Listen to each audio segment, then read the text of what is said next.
हाँ बेटा, जो फर्स्ट सेमेस्टर वाले हैं ना, उनका जो पहला टॉपिक है ना आपके सिलेबस का, मैथमेटिक्स की बात कर रहे हैं हम लोग। आप लोगों का इस बार सिलेबस में है calculus plus complex trigonometry. Complex trigonometry के आपको 2 यूनिट्स है बेटा, और कैलकुलस के 2 यूनिट्स है। इससे पहले जो आप लोगों के सीनियर थे ना, उनका सिलेबस था सिर्फ कैलकुलस, उनका उसमें था डिफरेंशियल और integral calculus.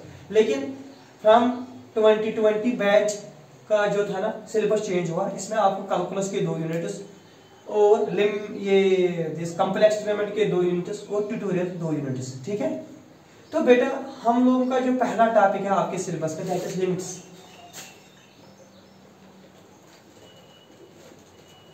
So we have to discuss today what is meant by the term limit. Limit of a function, limit of a function बेटा। लेकिन before discussing anything about this phase on limit of a function, तो इससे पहले आप लोगों को मैं कुछ चीजें सिखाना चाहता हूं रिगार्डिंग टू दिस लिमिट। अगर हमारे पास एक पॉइंट है ना, this is point C, this is point C, तो आप लोगों ने कहा हम इस पॉइंट सी के राइट में सर थोड़ा चलेंगे। We will move in the right of this point C by slight difference, by slight distance, और उसने आपने कहा वो very very small, that is delta, that is. तो आज जब आप c के राइट में चलेगी तो आपने कहा sir this point is c plus delta. What is delta? Delta is small distance and difference. आपने कहा सर अगर हम इसके लेफ्ट में जाएंगे by distance that is delta, then this point represent c minus delta. तो बेटा नाउ जो मुझे आपको सिखाना है, c आपके पास पॉइंट था और c plus delta when we move towards right, c minus delta when we move towards left। तो बेटा जो ये c है ना, c जो ये c minus delta है, इसको हम कहते हैं left and BD of c। तो c minus delta को कहते हैं हम left neighbourhood of point c। तो जो मेरा टॉपिक है ना, जो आपको क्लियर करना है, that is what is meant bye neighbourhood of a point. Neighborhood of a point, if c is any point, when we move in the left of it, then c minus delta represents left neighborhood of point c।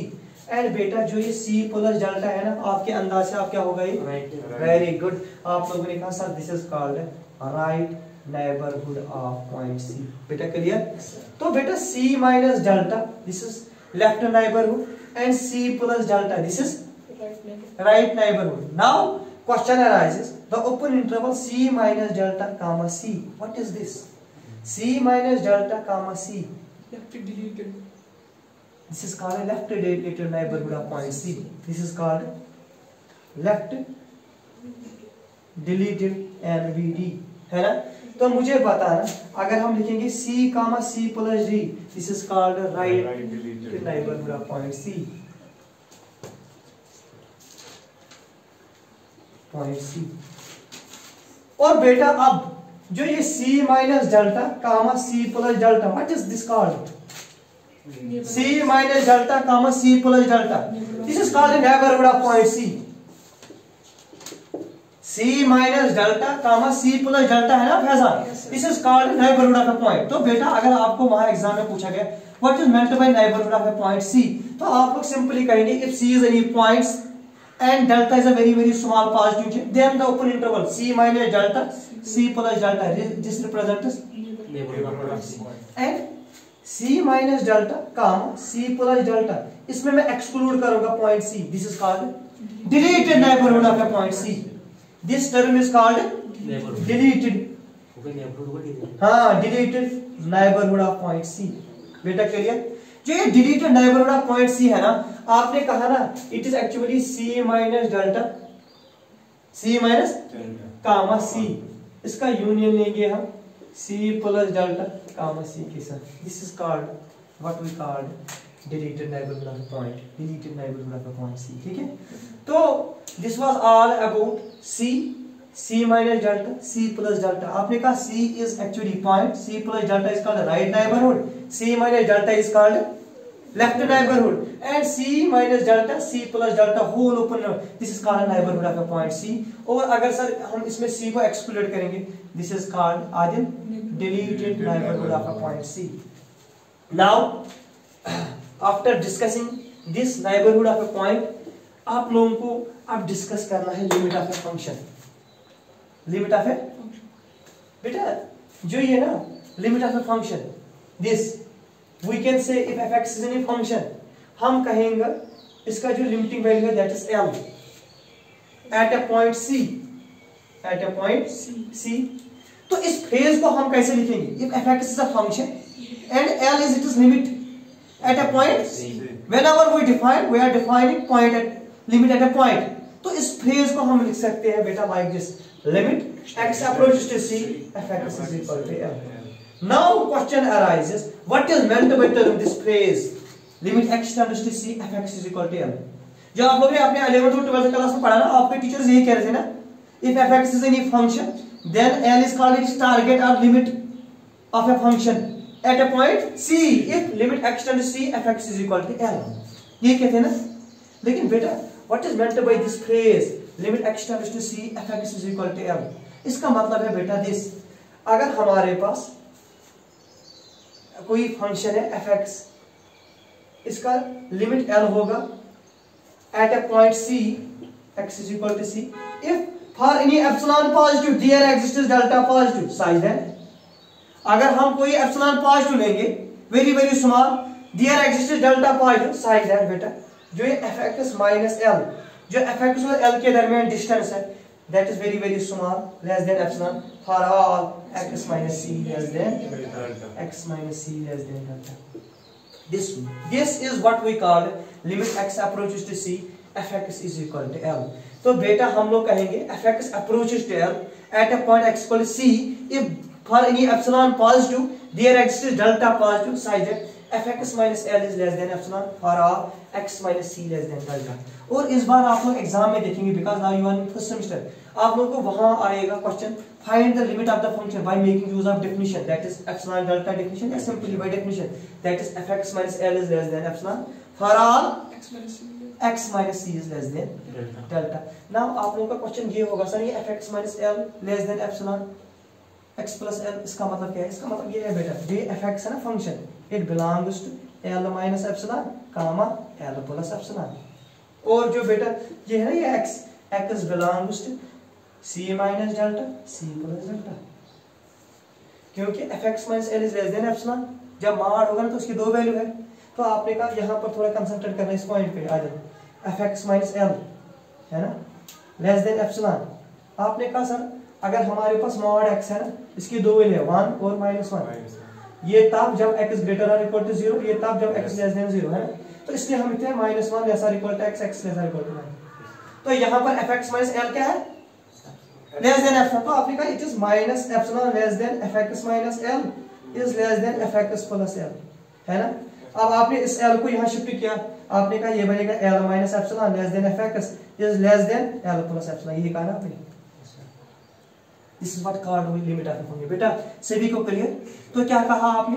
When we are discussing limit of a function, we can say if f(x) is a function, then L is its limit point at a point x is equal to C.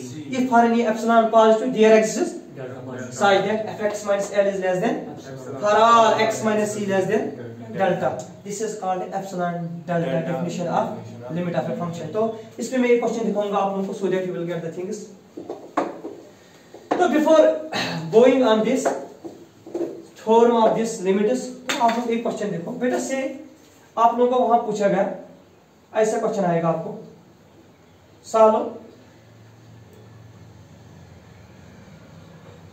solve this limit x tends to 0 x into cos of 1 by x is equal to 0 by definition।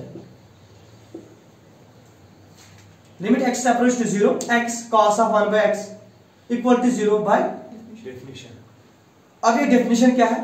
That means it is epsilon delta definition, जो आप लोग कह रहे हो ना। तो आप लोगों ने कहा सर अगर हम सॉल्यूशन में ऐसे लिखेंगे बाय डेफिनेशन वी हैव, क्या होता है बेटा डेफिनेशन में? आप लोगों ने कहा डेफिनेशन होती है f(x minus L is less than epsilon for all x minus C less than delta. तो अब आप लोग अपने क्वेश्चन पे चेक कर लो, आपने कहा now limit x tends to 0 x into cos of 1 by x is equal to, ये हमें प्रूव करना है ना। तो मुझे बताना जो आपका c है ना इस वक्त वो क्या है, 0, और जो आपका l है वो भी क्या है 0। तो आपने कहा therefore f of x minus l equal to इस बार x cos of 1 by x minus 0, isn't it Adil? आपने कहा this is sir x cos of 1 by x equal to mod x into mod of cos of 1 by x, individual mods. लेकिन आप लोगों को पता है cos का जो रेंज है दैट इज -1 to 1, तो आपने कहा but -1 is less or equal to cos of 1 by x is less or equal to 1, है ना। तो बेटा यहां पर आप लोगों ने कहा f of x minus l जो मिला था ना आपको that is mod x into mod of cos of 1 by x, है ना। तो ये आपको मिलेगा ना less or equal to mod x, Faizan कैसे, क्योंकि cos of mod x का value less or equal to 1 है ना। तो बेटा ये fx minus l क्या मिला हमें, mod x। तो आप लोगों ने कहा सर हमारी डेफिनेशन ये है fx minus l less than for all x minus c less then, हमें x minus c मिलना चाहिए लेस देन डेल्टा, c का वैल्यू क्या है आपको, तो मींस आपको mod x मिलना चाहिए लेस देन डेल्टा। तो आप लोगों ने कहा सर यहां से हम लोग ये लिख सकते हैं, थोड़ा देखना ध्यान से, आपने कहा choose delta is equal to epsilon such that mod x is less than delta, है ना, या लेस और equal to delta less than delta, है ना। तो आप लोगों ने कहा दिस इंप्लाइज सर जो हमारे पास था fx minus l which is actually Tabish x cos of 1 by x minus 0 वो हमें मिला है लेस और इक्वल टू डेल्टा, है ना। लेकिन डेल्टा किससे लेस और इक्वल है, दिस इज लेस और इक्वल टू डेल्टा, लेकिन डेल्टा किसके बराबर है, एप्सिलॉन के बराबर। तो आपने कहा ना this implies fx minus l is less than epsilon, मिला ना लेस देन एप्सिलॉन। ए बेटा fx minus l क्या मिला, लेस देन फॉर ऑल, कब, जब आपको x minus 0 मिला था लेस देन डेल्टा। तो बेटा आप लोगों ने कहा this implies limit x tends to 0 x cos x का वैल्यू क्या है 0, है ना sir. This is why how we can make use of this ये एप्सिलॉन डेल्टा। तो आज के लिए इतना काफी, तो इस पे आप लोग एक दो क्वेश्चन खुद करना, ठीक है। ओके, अल्लाह हाफिज़।